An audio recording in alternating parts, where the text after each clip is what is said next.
Bond market থেকে বিভিন্ন বিদেশি বিনিয়োগকারী, বিশেষ করে জাপান এবং চায়না, তাদের টাকা সরিয়ে নিয়েছে। এবং এটা কিসের ইঙ্গিত? এটা হচ্ছে যে ডলারের প্রতি বা আমেরিকার অর্থনীতির প্রতি আস্থা নেই। বিশ্বব্যাপী সবাই সুবিধা নিচ্ছিল আমেরিকা ইজ আ ভিকটিম, আপনি কি তাই মনে করেন কিনা? আমেরিকার ট্যারিফ রেট খুব কম, অন্যদিকে বিদেশিদের ট্যারিফ রেট অনেক হাই, এবং আমেরিকার সঙ্গে বাকি বিশ্বের বাণিজ্যিক ব্যবধান বিস্তর। চায়না তার ইকোনমির উপর যে কন্ট্রোলটা আছে সেটা কিন্তু আমেরিকার নাই, সেটা কোনো আপনার ওয়েস্টার্ন নেশনের নাই। এই যে ট্যারিফ এবং গ্লোবাল ট্রেড ওয়ার, এটার একটি ইকোনমিক সাইড আছে এবং একটি পলিটিক্যাল সাইডও আছে, দুটি আছে। এটি যদি আপনি অনেকে সাধারণত আমরা শুনে থাকি খুব ভালো হয়েছে, বিশ্বব্যাপী সবাই সুবিধা নিচ্ছিল আমেরিকা ইজ আ ভিকটিম, আপনি কি তাই মনে করেন কিনা? এবং আসলে ঘটনাটা কি, আপনি কিভাবে দেখেন? দেখেন, দ্বিতীয় বিশ্বযুদ্ধের পর থেকে আমেরিকা নিজেকে একটা অনেক শক্তিশালী রাষ্ট্র হিসেবে যে স্থাপন করেছে, সেখানে শুধু যে রাজনৈতিক কারণে করতে পেরেছে তা না, সেখানে একটা অর্থনীতি বড় ভূমিকা রেখেছে। সবচেয়ে বড় যে জিনিসটা হয়েছে যে ডলার হয়ে গেছে এমন একটা যে এমন একটা কি বলবো ইউনিট কারেন্সি, যেখানে সবাই ডলারে টাকা রাখতে চাচ্ছে, কারণ আমেরিকার ইকোনমির উপর মানুষের আস্থা। তো আমি আপনাকে অন্য ডিটেল বলার আগে সবচেয়ে বড় যে কথাটা বলি, এই 90 দিনের পজটা কেন হলো?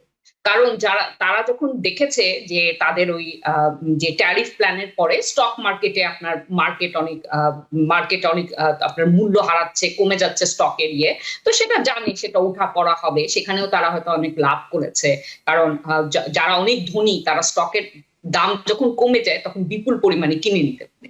কিন্তু যে জিনিসটা তাদের হিসাবে ছিল না, সেটা হচ্ছে বন্ড মার্কেট থেকে বিভিন্ন বিদেশি বিনিয়োগকারী, বিশেষ করে জাপান এবং চায়না, তাদের টাকা সরিয়ে নিয়েছে। এবং এটা কিসের ইঙ্গিত? এটা হচ্ছে যে ডলারের প্রতি বা আমেরিকার অর্থনীতির প্রতি আস্থা নেই। কারণ এই যে ট্যারিফটা অন অ্যাগেন অফ অ্যাগেন এই যে হচ্ছে, বারবার হচ্ছে, আমেরিকা অনেক শক্তিশালী দেশ, আমেরিকার অর্থনীতি অনেক বেশি, অনেক অন্য দেশ অনেক নির্ভরশীল, সেটা সত্যি, হ্যাঁ। কিন্তু একবার যদি এই আমেরিকান আস্থাটা চলে যায়, মানুষ যদি ভাবে যে এইখানে ডলারে আমি আমার টাকাটা রাখবো না, যেটা জাপান করছে, চায়না করছে, তাহলে কিন্তু এই ডলারের যে আধিপত্য সেটা থাকবে। আর এই ডলারের আধিপত্য না থাকলে এই যে বিশ্ব বাজারে আমেরিকার যে শক্তি, সেটা কিন্তু এইভাবে করে থাকে। আর এই যে এখন 90 দিন যে সময় দিয়েছে, এই 90 দিনের মধ্যে কিন্তু এই ট্রাম্প অ্যাডমিনিস্ট্রেশনকে অন্য সব দেশের সাথে আপনার আলাদা আলাদা করে তাদেরকে চুক্তি করতে হবে। এখন পর্যন্ত কিন্তু উনি অনেক গর্ব করে বলছেন যে সব দেশ উনাকে কল করছে, এখন পর্যন্ত কিন্তু কারোর সাথে চুক্তি হয়নি। আর চায়না যে জিনিসটা করেছে, চায়না কল দেয়ার ব্লাফ। চায়না বলছে যে হ্যাঁ ঠিক আছে, তোমরা তার ট্যারিফ দিলে আমি দিব। এখন লাস্ট যে ট্যারিফটা দিয়ে বলেছে যে এই খেলার মধ্যে আমি আর নাই, আর আমরা কোনো ট্যারিফ দিব না। কিন্তু যেটা সবচেয়ে বড় মূল কথা, চায়নার ইকোনমি অনেক কন্ট্রোলড ইকোনমি। তারা কিন্তু অনেক সহজে দেশের ইকোনমির অনেক জিনিস পরিবর্তন করতে পারে, তারা অনেক নীতি নির্ধারণ করতে পারে। যেমন তারা অলরেডি তাদের ভোক্তার ক্রয় ক্ষমতা বাড়ানোর চেষ্টা করছে। কাজে যেই জিনিসগুলো আমেরিকায় রপ্তানি করে যে টাকা পেত, তারা চাচ্ছে যে তাদের আভ্যন্তরীণ তাদের জনগণ যাতে ওই জিনিসটা কিনতে পারে। হ্যাঁ, তো চায়না তার ইকোনমির উপর যে কন্ট্রোলটা আছে সেটা কিন্তু আমেরিকার নাই, সেটা কোনো আপনার ওয়েস্টার্ন নেশনের নাই। কাজে এটা একটা মহা সংকট, এবং এটা শুধু আমেরিকার অর্থনীতি না, এটা বিশ্বের অর্থনীতিতে মহা সংকট। আমি পরে অন্য জিনিস নিয়ে আবার। জি, ধন্যবাদ আপনাকে হাসান ফেরদৌস। আপনার কাছে আমি যাব, ট্যারিফ নিয়ে আলোচনা করছিলাম। বিশ্বব্যাপী গ্লোবাল ট্রেড ওয়ার যেটি শুরু হয়েছে, এটি খুব রিস্কি একটি মুভ, যিনি করুন না কেন। প্রেসিডেন্ট ট্রাম্পের জন্যও এটি খুব রিস্কি, এটা খুব ড্যামেজিংও, হ্যাঁ, বিশ্ব অর্থনীতির ব্যাপারে। এটির অনেকগুলি ভাগ আছে। আমি আপনার কাছে যেটি প্রথমে জানতে চাবো সেটি হচ্ছে, এই যে রিস্ক প্রেসিডেন্ট ট্রাম্প নিলেন, এটি তার ব্যক্তি হিসাবে, প্রেসিডেন্ট হিসাবে কতখানি ড্যামেজিং হতে পারে তার জন্যে, বিশ্ব অর্থনীতির জন্য কতখানি ড্যামেজিং হতে পারে। আরেকটি ব্যাপার না বললে না, যে পলিটিক্যালিও ট্রাম্প কতখানি ভয়ঙ্কর পরিস্থিতির মুখে পড়তে পারেন বলে আপনি মনে করেন? ধন্যবাদ হাবিব ভাই। আসসালামু আলাইকুম। আপা মোটামুটি একটা বেসিক আউটলাইন দিয়েছেন আপনাদেরকে। কেমন? আজকে হোয়াইট হাউসের প্রেস সেক্রেটারিকে জিজ্ঞেস করা হচ্ছে একই প্রশ্ন, এই ক্রাইসিস নিয়ে মার্কেট ফল করছে, বন্ড মার্কেট প্রবল সংকটের মুখে, আমেরিকান ট্রেজারি বন্ড সবচেয়ে রিলায়েবল ট্রেজারি বন্ড ভাবা হয়, তার ম্যাসিভ সেল আউট হচ্ছে। এটা শুধু আমেরিকার জন্য না, অন্য বিশ্বের অধিকাংশ অর্থনীতির জন্যই এটা একটা বড় সংকেত। তো আজকে এই প্রশ্নের জবাবে হোয়াইট হাউস থেকে কি বলেছে, তোর হচ্ছে ট্রাস্ট প্রেসিডেন্ট, তাকে বিশ্বাস কর। আপনারা এও জানেন যে পরশুদিন যখন ট্রাম্প ঘোষণা করলেন তিনি পজ দিচ্ছেন, তখন তাকে প্রশ্ন করা হচ্ছে তুমি কার সাথে নেগোশিয়েট করবে, কিভাবে ঠিক করবে? উন্নত দেশের ইনস্টিংটিভলি, কোন অঙ্ক নেই, কোন হিসাব নেই, কোন নেগোসিয়েশন নেই, ইনস্টিংটিভলি আমার ইনস্টিংক্ট যা বলে আমি সেভাবে চুক্তি করি।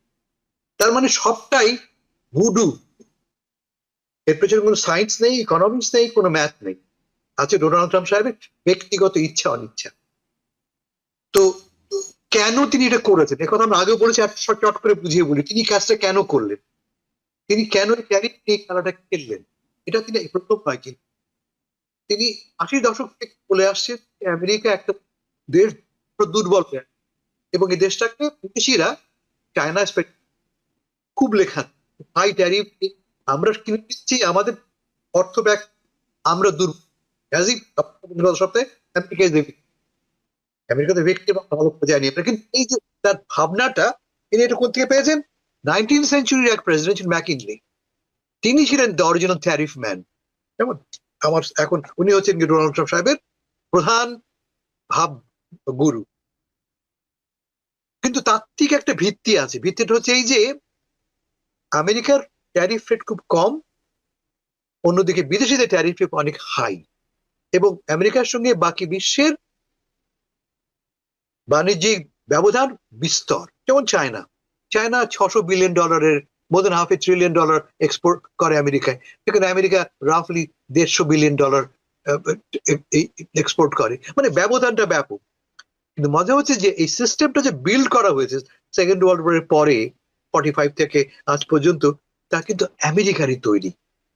ট্যারিফ নিয়ে যে প্রবলেম হবে না তা নয়, কিন্তু আরো ইন্টারেস্টিং আমাদের ইলন মাস্ক ট্রাম্পের নাম ধরে বলেননি, তিনি নাম দিয়েছেন কার, পিটার নাভারোর।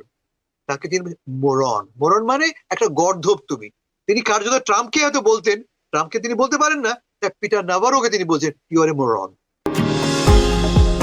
নিউ ইয়র্ক থেকে সম্প্রচারিত TVN 24 টেলিভিশন বিশ্বজুড়ে বাঙালির কণ্ঠস্বর।